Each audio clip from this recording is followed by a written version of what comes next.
Hi, my name is Soyoung, and this is Dana, and we did our research on Down syndrome. Okay, a brief description on Down syndrome is that it's a genetic condition in which an individual is born with 47 chromosomes instead of the usual 46, and it affects your intellectual impairment and physical features. So someone born with Down syndrome will have abnormal physical features, and this term is also known as trisomy 21, and trisomy 21 gets its name from the extra chromosome that comes from chromosome 21. Alright, and then there's 3 types of Down syndrome. The first one is trisomy 21, and it's where there's 3 copies of chromosome 21 instead of 2. And then the next one is translocation Down syndrome, which is where the extra copy of chromosome 21 is placed onto another chromosome. And then the third one is mosaic Down syndrome, which is a mixture of 2 and 3 copies of chromosome 21 throughout the cells. Okay, and the cause for Down syndrome is primarily from a process called non-disjunction, and it happens by a random error in cell division. And so a human cell normally contains 23 chromosomes, 23 pairs of chromosomes. Each one comes from your mother's side, and then one comes from your father's side. And then with non-disjunction, something goes wrong in that process in which a cell divides into 2, where one pair goes into... Can we change the picture? Yeah, you can change the picture. One cell goes into one of the cell and not in the other, so both go in there. And so here it's like a picture of the non-disjunction process here. So there's the egg and then the sperm. Both individuals have 46 chromosomes, and they go through a process of meiosis.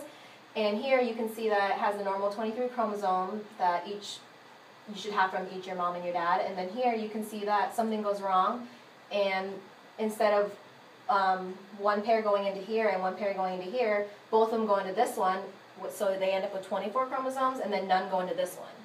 And then here, this is just the normal one, so a child's born and they have 46 chromosomes. Okay.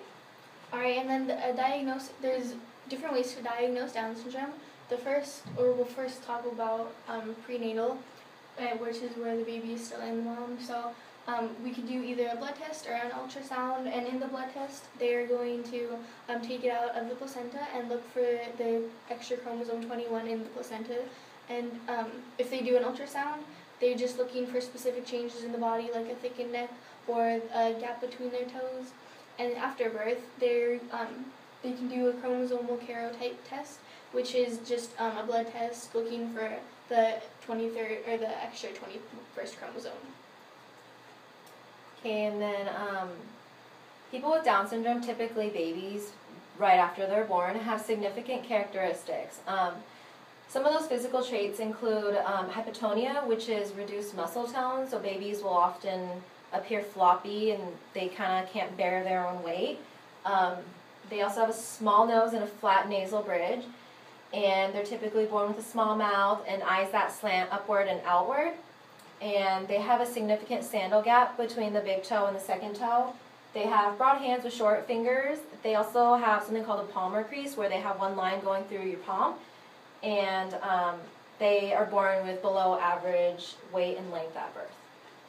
And then here's a picture kind of describing or showing some of the stuff that I kind of went over. So here you can kind of see the eyes are slanting upwards, and then they have a flattened nose and nasal bridge there. And here is the palmar crease. You can kind of see the line that kind of curves in there. And then here you can see the sandal gap. This is the big toe, second toe. There's a significant gap between there. Yeah, alright. And then some of the risk factors for what cause Down syndrome is the age of the woman or the mothers of the child.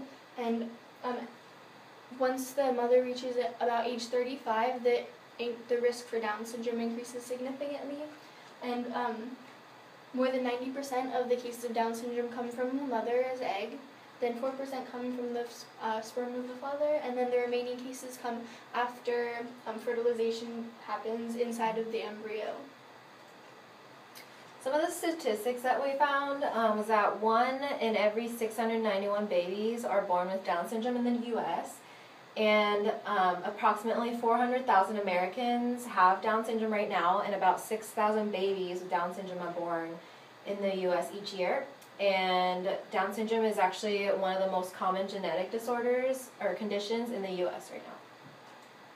Alright, and then some of the complications with Down syndrome is they can have heart defects, increased risk of cancer, thyroid dysfunction, sleep apnea, and the life expectancy of them is significantly lower than ours, and we'll talk about or describe these more in the next couple slides. Okay, so Dana kind of went over the complications, and these are some of the health and medical conditions for children with Down syndrome. It just goes more in depth than like what she kind of went over. So as she mentioned earlier, they go through some infections, and some of the kind of infections they go through is the respiratory, and it affects the urinary tract, so they get urinary tract infections, and they also go through infections of the skin oftentimes too. And they also usually have heart defects, so 10 to 15 babies born with Down syndrome have severe heart defects in which they're going to have to get some sort of surgical intervention or surgical procedure done immediately, like right after they're born. And this occurs around 47% of individuals with Down syndrome. And almost all babies who have Down syndrome and don't get this surgical procedure done, if they don't get it done, it says that they will probably die within school age. And then 80 to 90% of those who get that procedure, surgical procedure done immediately, they live beyond the 5 years of age with early surgical intervention. So it has become very successful with the procedure that they undergo. And then they're also at increased risk for leukemia. So children with Down syndrome have a 10 to 20-fold increased risk of developing leukemia by the age of 5 years is around 2%.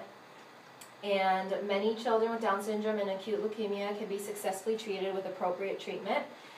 And another medical issue is their hearing. So it really affects their hearing. Up to 80% of children with Down syndrome will experience hearing loss or difficulty in speech and language development, because hearing really does affect a children's way of learning, and it's really vital for mental development. So some of these hearing losses can either be mild, moderate, and oftentimes they can be severe. So. Okay. And then vision also, the individuals with Down syndrome also have impaired vision, and they can either have short-sightedness, long-sightedness, or astigmatism, and then they're more likely to also squint as well and experience delays in focusing, depth perception, and sharpness of vision. They also have sleep problems, which is caused by the nasal bridge is smaller than others, so they have a hard time breathing at night, which wakes them up. And the poor sleep can also cause behavior problems and impaired learning.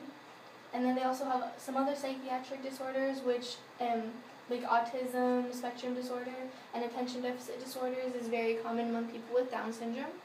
And a study shows that incidence of autism spectrum disorder is increased as high as 7% in people with Down syndrome compared to the 1% in the population.